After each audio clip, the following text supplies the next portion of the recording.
Jesus, amém, Senhor. Irmãos, permaneçam em pé para lermos o texto da palavra do Senhor. Nós leremos Provérbios 14, 2 versículos. E eu quero ler junto com a congregação, versos 26 e 27.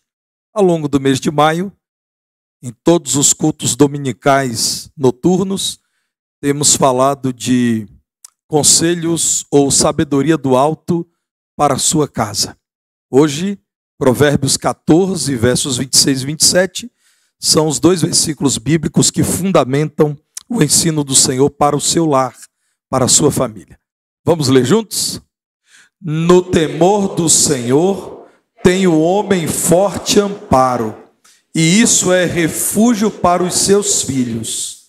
O temor do Senhor é fonte de vida para evitar os laços da morte. Podem assentar.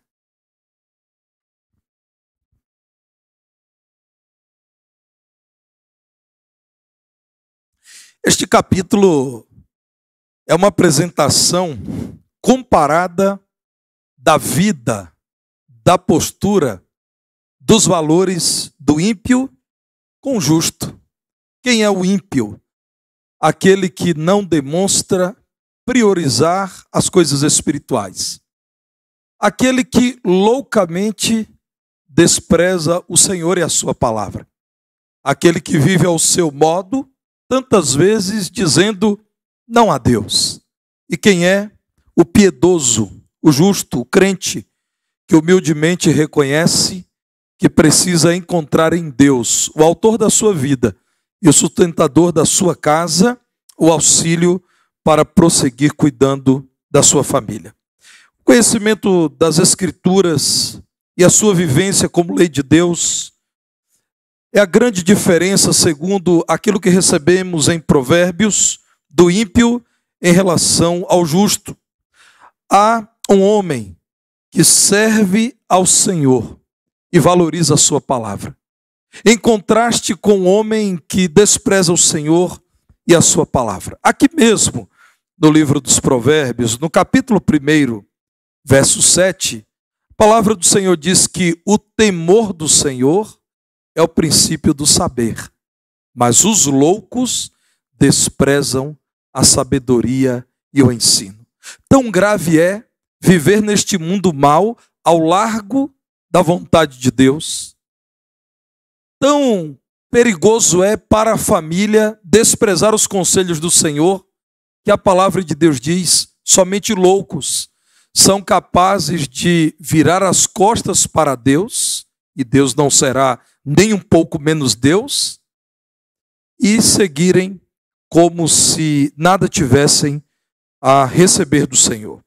Isso me faz lembrar o Salmo 119, no verso 51, quando o salmista diz: os soberbos zombam continuamente de mim, todavia não me afasto da tua lei.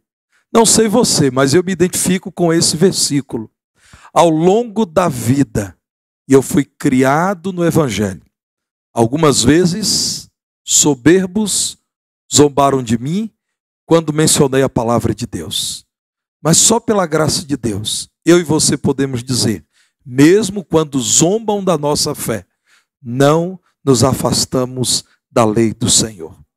Meus irmãos, à medida que cresce o desprezo a Deus, aumenta rapidamente o descaso com as Escrituras. Isso é curioso, porque nunca houve acesso tão fácil, tão barato à Bíblia como em nossa época. Se você deseja ter um exemplar impresso da Bíblia, custa pouco. Há lojas especializadas em literatura cristã que vendem exemplares chamados de versão popular, que custam menos do que o pastel. E com isso eu não estou dizendo que a Bíblia tenha menor valor do que o pastel. Eu estou dizendo que, pela graça de Deus, a imprensa moderna nos permite ter o mais extraordinário livro da história por um preço inferior ao de um pastel. Meus irmãos, é o livro mais publicado, mais traduzido para diferentes línguas da história. É o mais citado. É também o mais perseguido e criticado. É o livro que temos à disposição no smartphone. Eu mesmo utilizo um aplicativo gratuito. Funciona até no modo offline. Eu nem preciso ter sinal de internet, Wi-Fi ou coisa assim para acessar inários, 4 inários.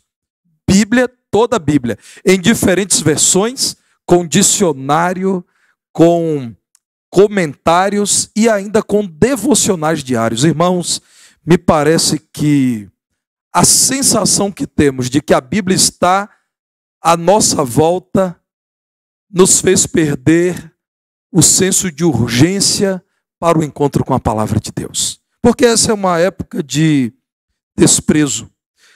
Crescimento de cristãos fracos diante das investidas de Satanás. Não sabem responder biblicamente ao tentador. Não sabem dizer, está escrito. É um tempo em que nações, mesmo algumas de longa tradição cristã, estão à beira do caos, porque desprezam a leitura da palavra de Deus. Não é novidade para quem lê a Bíblia aquilo que tem acontecido. Igrejas apóstatas, que já retiraram, como dizia o nosso irmão Lutero, o santo tesouro, que é o evangelho da glória e da graça de Deus, do púlpito da igreja. Famílias estão em crise, porque já não mais se reúnem em torno da Bíblia. E porque famílias, nações, igrejas, cristãos, pessoas estão em crise, porque falta-lhes desejo de mergulhar na fonte de vida que é a palavra de Deus. Assim, o autor inspirado diz que o temor do Senhor, e aqui está feita uma referência à palavra do Senhor. Veja bem, se, como lemos, o temor do Senhor é o princípio do saber.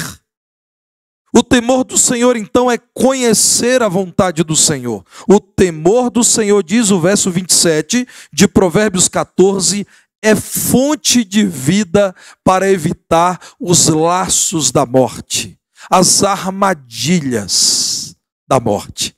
Meus irmãos, eu tenho visto com tristeza que em alguns lugares, os badalados programas de sábado à noite, de uma invenção do homem não divina, chamada show gospel, tem roubado a alegria das manhãs de domingo da escola bíblica.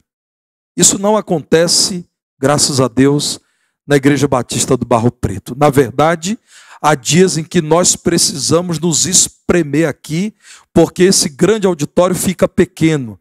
Nossa escola bíblica está cheia e o culto ao Senhor também. Mas eu vejo com preocupação, irmãos, que em alguns lugares os embalos desses tenebrosos shows gospel de sábado à noite tem feito com que pessoas cheguem exaustas na madrugada em casa e já não mais estão junto ao povo do Senhor nas manhãs de domingo. Eu faço esse alerta, irmãos, porque nenhuma pessoa, nenhuma família, nenhuma igreja, nenhuma nação a longo prazo terá vida e vida abundante se tiver decidido desprezar a palavra de Deus. A palavra de Deus é chamada de fonte de vida. É preciso que nos lancemos a essa fonte de onde retiramos vida. Meus irmãos, em primeiro lugar, é a Bíblia que forma um homem temente a Deus. Um homem que vive no temor do Senhor. É isso que o autor bíblico está dizendo. O temor do Senhor é fonte de vida. E é neste temor que tem o homem forte amparo. É o que diz o verso 26.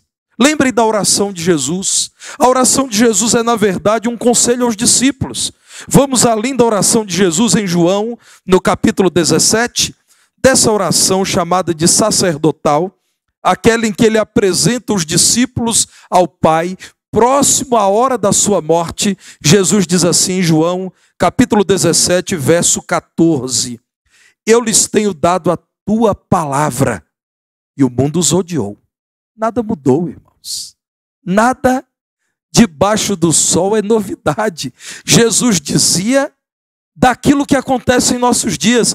Ele deu a sua palavra aos seus discípulos e por isso o mundo os odiou, porque eles não são do mundo, como também eu não sou. Verso 17, desse mesmo capítulo de João 17, diz assim a palavra do Senhor: santifica-os na verdade, separa-os deste mundo, filtra, ó Deus, os teus servos, para que eles separem aquilo que vem de ti daquilo que é deste mundo mal. Santifica-os na verdade. E aqui está uma declaração objetiva do Senhor Jesus Cristo. Não cabe uma segunda interpretação. A tua palavra é a verdade. Primeiro, não é uma verdade. Não é pseudo-verdade, não é quase verdade, não é mais uma verdade. Jesus diz: a tua palavra, Senhor, é a verdade. Permita que esses homens que têm me seguido conheçam a tua palavra, palavra que tem gerado uma reação do mundo, a reação tem sido de ódio, e em conhecendo essa palavra, sejam eles santificados por conhecerem a tua verdade. É um conselho semelhante ao Salmo 1. O Salmo 1, meus irmãos, nos diz que bem-aventurado, abençoado, bendito é o homem que não anda segundo o conselho dos ímpios. Ele não se detém no caminho dos pecadores. Ele não se assenta na roda dos zombadores ou dos escarnecedores. Antes, em lugar disso tudo, o homem bem-aventurado tem o seu prazer na lei de Deus. E nessa lei, medita de dia e de noite. Ele é como árvore plantada junto a correntes de águas. E eu diria, junto às fontes de vida. Porque quem ama a terra sabe, sem água não existe plantio. Sem água não existe, irmão Edson, aquela cana-de-açúcar saborosa, geladinha. Sem água não existirá aquilo que nós comemos. Não existirá, Gabi, nem o açaí e nem o cupuaçu. Plantada junto a correntes de águas. É aquele homem que no devido tempo dará o seu fruto. Ele tem bebido da fonte de vida que é a palavra de Deus. E chegará o momento em que diante do inimigo, ou ganhando vidas para Cristo, ou frente a decisões difíceis a tomar, ele dará frutos, a sua folhagem não murcha, ele tem vida. O tempo passa e ele está cada vez mais empolgado, servindo ao Senhor. Parece o pastor Jonaí, que aos 90 anos de idade não falta culto, irmãos. Pode ser que algum dia vocês cheguem aqui e ouçam falar: o pastor Tarcísio faltou, mas o pastor Jonaí estará aqui. Então os irmãos, procure o pastor e diga: pastor Jonaí, lance mão de um daqueles esboços que o Senhor tem na manga e prega para nós. Meus irmãos, é importante falar de um pastor tão amado como o pastor Jonaí para dizer: aquele que ama a palavra de Deus é assim. O tempo passa e a folhagem não murcha. Tudo quanto ele faz será bem sucedido. A palavra de Deus é fonte de vida para o homem. E como é precioso ler aquilo que vimos agora em Provérbios 14, verso 26. Nessa palavra, no temor de Deus, esse homem terá forte amparo. A palavra de Deus está dizendo que o caráter desse homem, a natureza desse homem, não são bons. Ele é pecador. Ele também foi influenciado pela rebeldia deste mundo mau. Ele não é bom. Muito menos eu sou bom. Você também não é bom. Mas na palavra de Deus encontra sabedoria para trabalhar o seu caráter e a sua natureza, a fim de que se alinhe à vontade de Deus. Você precisa amar a Bíblia porque é a palavra de Deus. Você amará o Senhor na medida em que estiver disposto a guardar os mandamentos do Senhor. O Senhor Jesus Cristo diz isso. Aquele que tem os meus mandamentos e os guarda, esse é o que me ama. E aquele que me ama será amado do meu Pai. E eu virei e me manifestarei a ele. Certo homem, irmãos, havia deixado a velha vida do bar e agora era um crente em Jesus. E ele não mais frequentava o lugar do vício. E alguns dos seus antigos companheiros de vício o encontraram num determinado dia, enquanto aquele homem ia para o culto ao Senhor, esposa e filhos ao lado, Bíblia debaixo do braço, e um deles, com maior conhecimento do que a média dos amigos, disse: fulano, você é crente agora? Ele disse: graças a Deus, eu sou um crente em Jesus. E disse: mas que história é essa de que Jesus transformou água em vinho? Isso é impossível, isso é história da Bíblia. Aquele homem novo crente nem havia ainda lido a passagem do casamento de Caná da Galileia, narrando a transformação da água em vinho. Ao ouvir aquela crítica, ele disse: olha, eu ainda não li essa parte da Bíblia. Eu não sei dizer se a Bíblia realmente diz que Jesus transformou água em vinho. Mas o que eu posso te dizer é que lá em casa, Jesus transformou cachaça em leite para os meus filhos. Eu deixei de beber cachaça. E o dinheiro da cachaça agora é para comprar o leite. Resposta de alguém, irmãos, que no temor do Senhor recebeu vida e está preparado pela palavra de Deus para responder ao zombador, para responder ao inimigo, para responder a esse mundo. Você, homem de Deus, você, mulher de Deus, tem à sua frente uma fonte de água. Mergulhe, busque água, beba dessa água que é boa. Em segundo lugar, meus irmãos, a Bíblia produz uma família temente a Deus, indivíduos tementes a Deus, reunidos no temor do Senhor. Veja o verso 27, quando é dito que é esse temor do Senhor que evita os laços da morte. No verso 26, o escritor já havia dito: é o temor do Senhor que é um amparo para o homem crente e é um refúgio para os filhos dele. É o lugar de livramento. É a rota de escape. É o lugar da preservação dos seus filhos. É a palavra de Deus. Então, decida fazer da rotina da sua casa uma caminhada com Deus. O remédio para que práticas nocivas se afastem da sua casa é a submissão à palavra de Deus. O sustento da sua família, quando parece que a família irá se esfacelar, é o estatuto do Senhor. Algumas perguntas que eu faço a você, meu irmão, a você, minha irmã, que lideram uma família. Vocês têm dado respostas bíblicas às perguntas dos seus filhos? Eu não estou dizendo, irmãos, que nós devemos agir de modo inconveniente. A criança faz uma pergunta sobre o frio e então você diz: olha, de igual modo não seja frio espiritualmente. Não é isso que eu estou dizendo.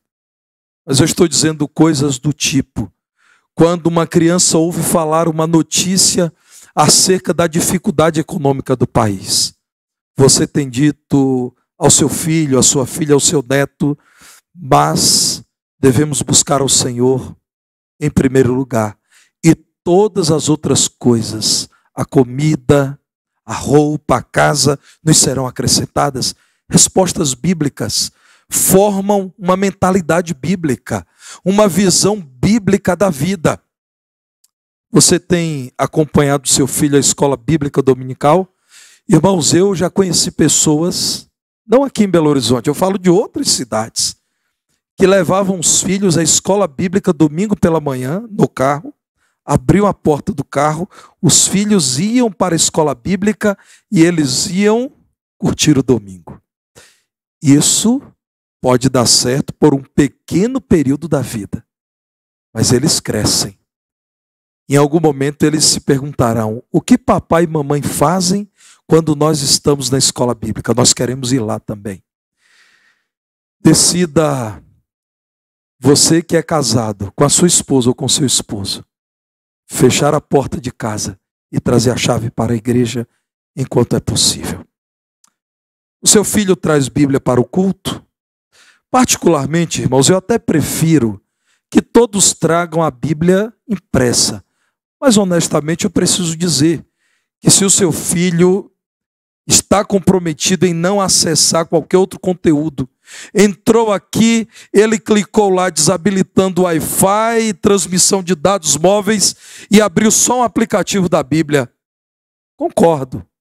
A questão é, você tem certeza que é isso que está acontecendo?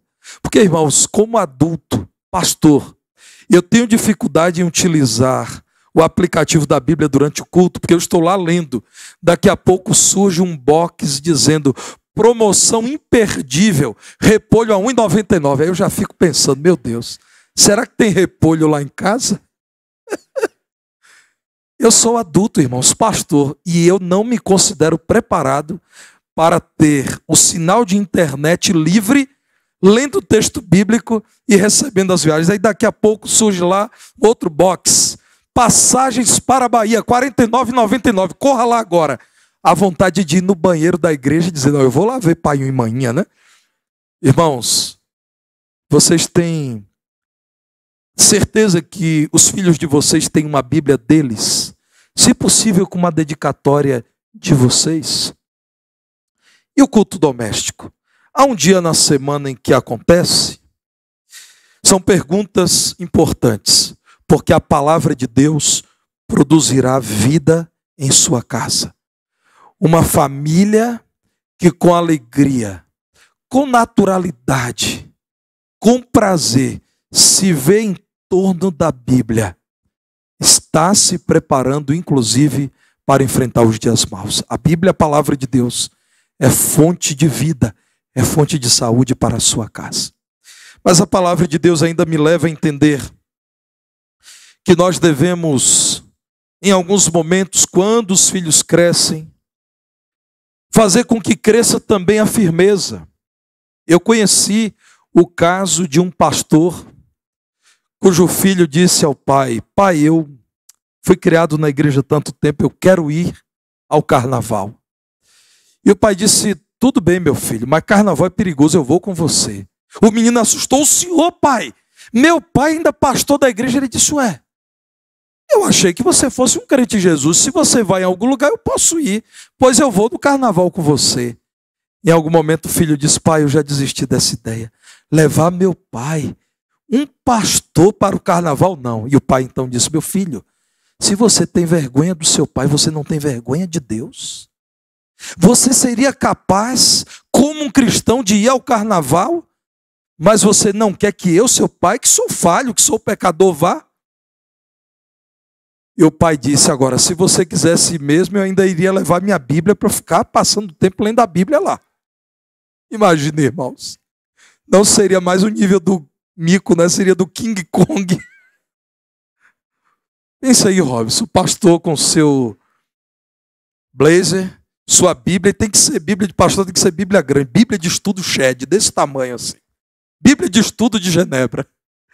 Mas, irmãos, nós precisamos, à medida que o tempo passa, com amor e com sabedoria, aumentar também a demonstração de que é para valer quando dizemos que a palavra de Deus é fonte de vida. Ai daquele que decida viver ao largo da palavra de Deus, sem ler, sem valorizar, sem se empolgar com a palavra de Deus. E como eu louvo a Deus, porque eu olho para esse auditório durante a exposição da palavra de Deus e eu não vejo pessoas se movimentando.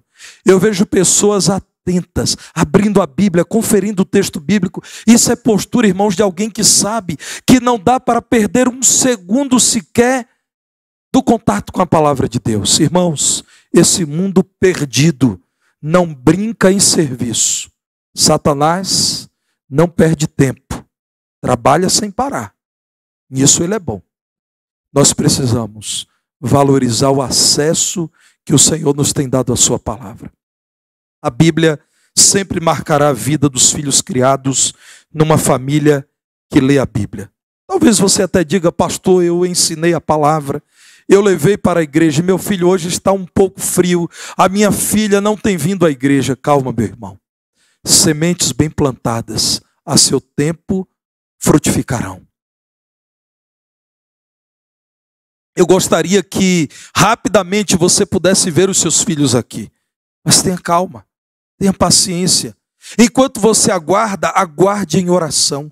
Enquanto você espera, espere dando bom testemunho. O evangelho é o poder de Deus. Sementes poderosas plantadas no coração dos seus filhos. São sementes que ainda hão de produzir. Eu era embaixador do rei, irmãos.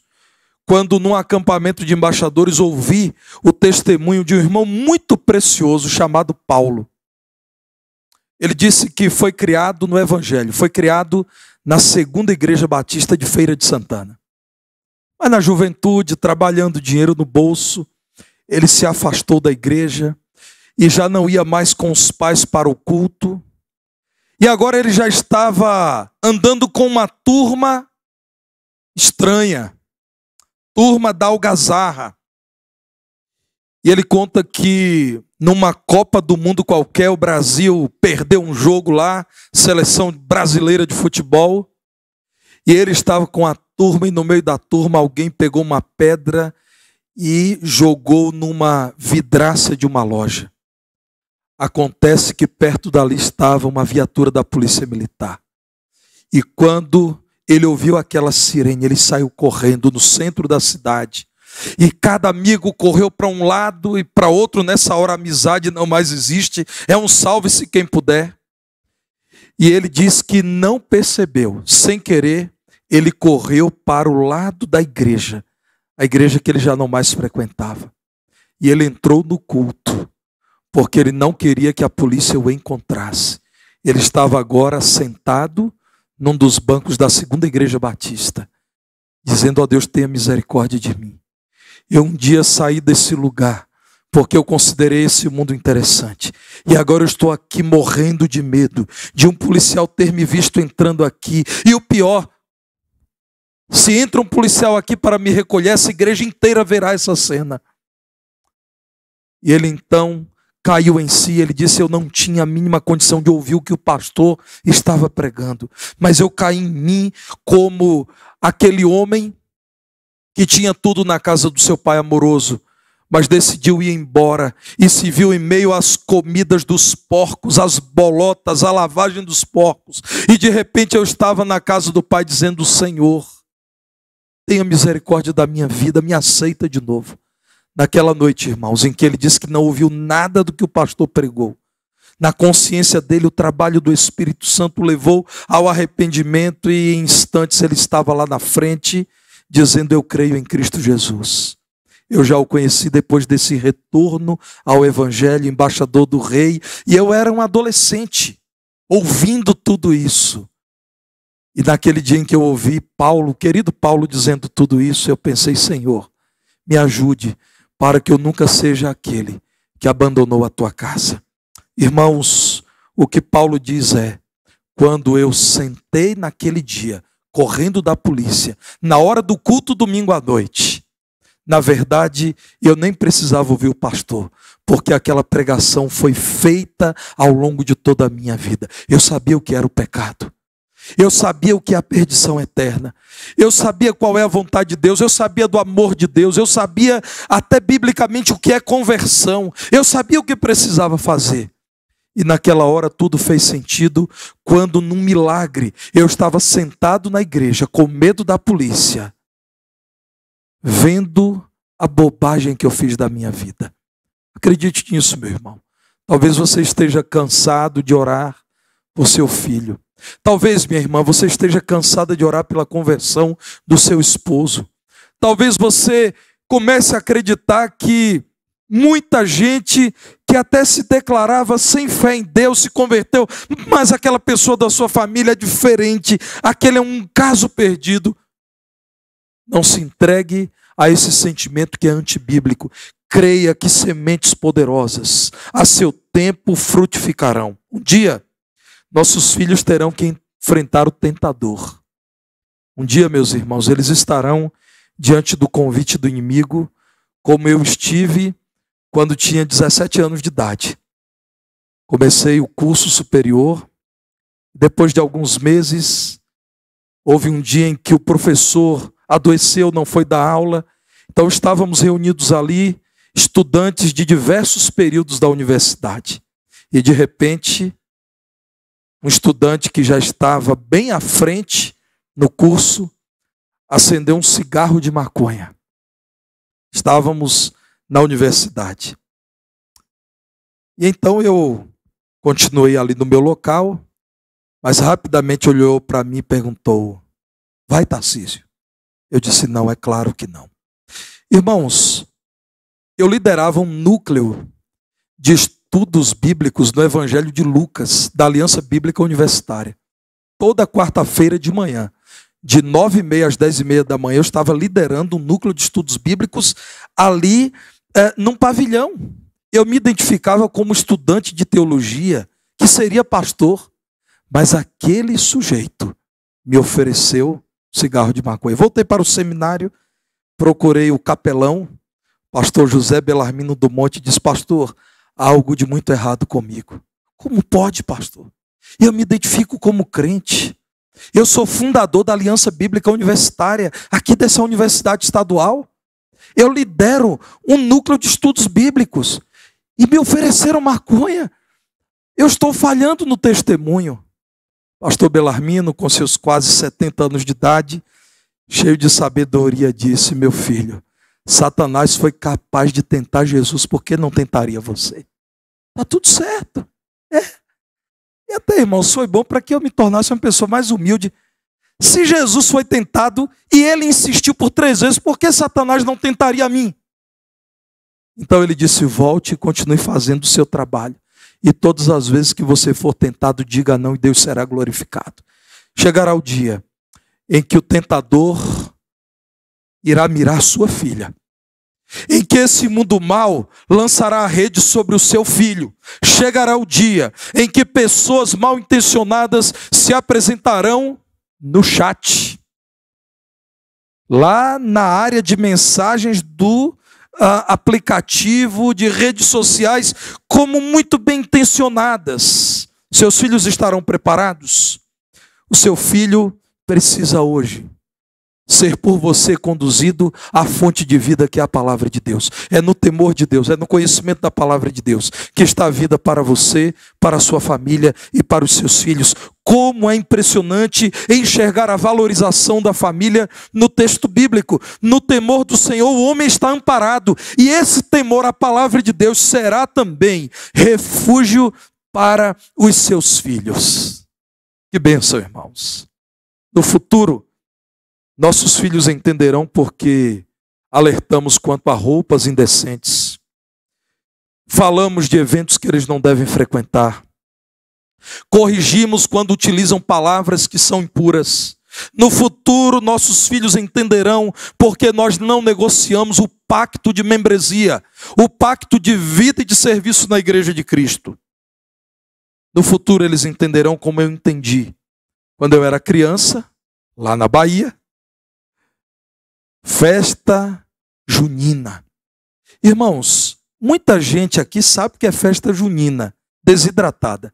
Mas se puder ir, Nédia, ao Maranhão, se puder ir, Timóteo, a Alagoas, irmã Luziane, se puder ir ao Rio Grande do Norte, ou à Bahia, vão saber, irmãos, que tudo para. Tudo acontece em torno daquela festa. E eu era um garotinho, e eu tinha algum dinheiro que vovô me deu, e eu disse para minha mãe que eu queria comprar.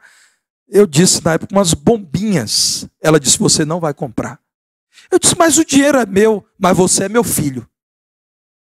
O dinheiro pode ser seu, mas você é meu. Mas mãe, vai ser só aqui em casa. Você vai comprar fogos de artifício que alimentarão o mercado de uma festa idólatra e que prejudica muita gente, inclusive mata muita gente. E a minha mãe foi firme, irmãos. Aquilo passou. Não fiquei traumatizado, não precisei fazer terapia, buscar um terapeuta. Olha, as bombinhas que mamãe não me deixou comprar. Eu sonho com essas bombinhas de São João toda noite. Não precisei de nada disso.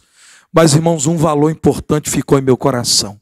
A minha mãe me dizendo: meu filho, o grande problema é que quando você compra, você ajuda a patrocinar essa festa maldita. Não compre. Eu me peguei outro dia dizendo isso para os meus filhos, que eu não gostaria que eles comprassem ingressos para shows gospel, porque o que acontece nesses lugares não agrada ao Senhor. E quando compramos um ingresso desse, nós estamos patrocinando um espetáculo da falsa fé. Pode até existir exceção, mas do que eu conheço e do que eu vi quando adolescente, irmãos, e isso já faz algum tempo, imagino como a coisa evoluiu. Eu não consigo enxergar Deus satisfeito com aquilo que acontece nesses ambientes. Meus irmãos, um dia a palavra de Deus fará todo sentido, porque um dia os filhos que você traz protegidos sob os seus braços estarão com esse mundão, irmãos. Estarão diante de Satanás. Estarão diante de gente ruim. E quando essa hora estiver diante deles, essa hora chegará, eles então dirão: agora eu sei que faz sentido todo o preparo, os textos bíblicos que eu memorizei, os alertas da minha igreja, o cuidado do pastor, o zelo da minha família. Tenham certeza que o evangelho é o poder de Deus. As sementes do evangelho são poderosas. Um dia elas frutificarão na vida dos seus filhos. Essa mensagem, a da palavra de Deus, pode livrar seus filhos da morte precoce e mais ainda da morte eterna. É o que diz a palavra do Senhor. O temor do Senhor é fonte de vida para evitar os laços da morte. Apenas a Bíblia, e somente a Bíblia, expõe a poderosa mensagem do evangelho. Você pode até ler bons autores. Eu estou constantemente buscando ler bons livros cristãos. Leio também livros de autores não cristãos. Eu me interesso por vários ramos do saber. Eu leio muitos livros de história, que é a minha formação profissional. Mas, irmãos, nenhuma literatura se compara à palavra de Deus quando o assunto é sabedoria, conhecimento da vontade de Deus. Só a mensagem do evangelho, exposta em sua completude e perfeição na palavra de Deus, pode preservar a sua família nesses dias maus. A mensagem do evangelho é fonte de vida. O nosso desafio é estudar, mas também praticar. A minha oração é que os irmãos saiam daqui nessa noite se perguntando: o que eu posso fazer a mais para que a minha família seja cercada pela palavra de Deus. A minha oração é que você saia daqui fazendo as contas: olha, existe aquele horário, naquele momento na minha casa, que nós podemos abrir e ler o texto bíblico, fazer a devocional. A minha oração é que você saia daqui numa pequena crise, querendo desfazer compromissos para ampliar o tempo de leitura, de estudo e de vivência da palavra de Deus. Irmãos, eu não tenho dúvida, fonte de vida para a família está na palavra que é do nosso Deus. Ele que é o Deus da vida. Que Ele, pois, nos abençoe. Fonte de vida é o Senhor. Nele nossa família é nutrida e purificada. Vamos ler esse maravilhoso salmo, Salmo 42, verso 1. Vamos ler em pé, irmãos? Primeiro vamos ouvir as belas vozes femininas. Mulheres.